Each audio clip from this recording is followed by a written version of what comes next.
Hey guys, thank you so much for tuning in to the episode 4 of the 3 a.m. show. It has been an insane week. There have been so many updates in my life that it has been a bit overwhelming. Before we go anywhere tonight, a quick and huge thank you. We had 155 plays so far from the release of the first 3 episodes of the 3 a.m. show. This show was heard and listened across 20 countries and 58 cities, and UK and India are leading the list. This is wild and humbling. I didn't expect this response at the very start. So thank you for listening, for DMing, for leaving notes. It matters. One thing I want to say up front is because I've had so many messages that I had to answer, is that I truly appreciate the sympathy and the kindness you've sent me around my past. It means a lot. But I want to be clear, I'm not asking for anybody's sympathy. This podcast exists to give value to others, to you, to offer lessons, to hold up a mirror at night so that you can reflect upon your own past, upon your own life. When I share my past, it's not to collect anyone's pity, it's to explain why I care about the things we talk about: resilience, the mindset, the messy path of making things. So what I say lands as useful for you. If anything I've ever said has given the wrong impression, I'm sorry. My hope is that my story helps you learn something about your own life. That's the point. Tonight, we're going to talk about something that lives in all of us, which is instant gratification, and how it shows up sometimes as delusion, and how sometimes being delusional is actually good because you have to have the right mindset. And that looks like when you're trying to build something real. And finally, how you can keep your expectations from others low, which is always the right thing to do. So let's start where most of us live, the smallest dopamine hits. These days, we have engineered our lives around small wins: the notifications, the likes, a red badge on an app, a short text, a tiny purchase that makes us feel something for 5 minutes. Think of our brains like a curious and a great student. It learns very quickly and it always wants to chase some sort of reward. But the reason instant gratification and being satisfied with something out of nowhere is a problem is because you stop building anything which is meaningful, like a skill, a relationship, a business, or recovery from something which requires time, which requires boredom, which requires messy failures. It requires an appetite for delayed reward. Instant gratification cheats you out of the process of practicing. You never really learn how to sit with the hard progress. You only learn how to chase the short term pleasures. And the worst thing is, the short thrills convince you you're doing well because dopamine tells you you are. That's the first delusion. Here is an example. Once you post something on social, for all those likes, comments, people reacting to your feed gives you a high feeling of accomplishment, when in reality, we haven't really done anything.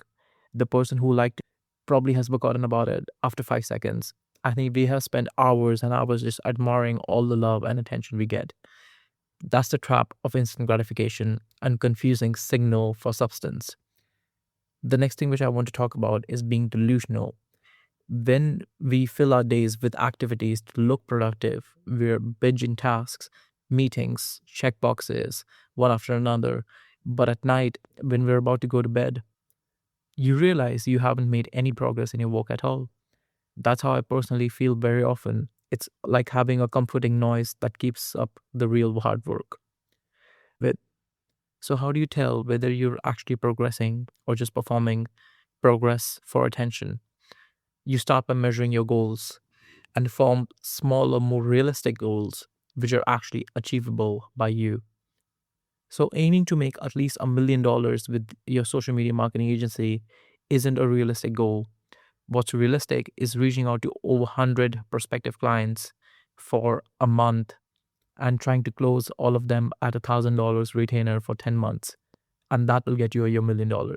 Look, similarly, aiming to get the perfect grade isn't a realistic goal. But putting in 4 hours of study every single day with no distraction is a realistic goal. There are times when being delusional is actually the right thing to do, but it has to come with the right mindset. You need to start by setting systems, design daily, boring habits that align with what you want. Not just goals, but realistic habits, scaffolding, all the heavy lifting when motivation fades away. Because frankly, motivation is a myth. No great athlete or entrepreneur like Michael Phelps, Michael Jordan, Elon Musk, or Jeff Bezos have achieved anything because of motivation. Discipline is more important than anything else.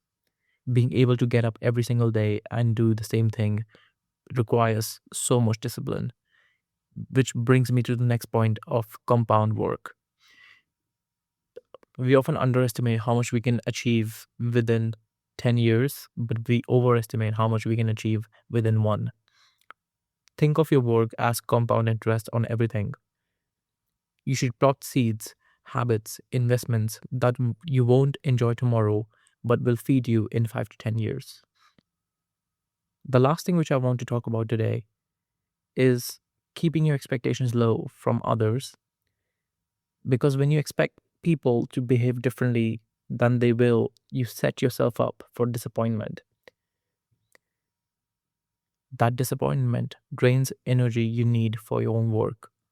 So, lowering expectations is not about being cold or bitter, it's about being practical.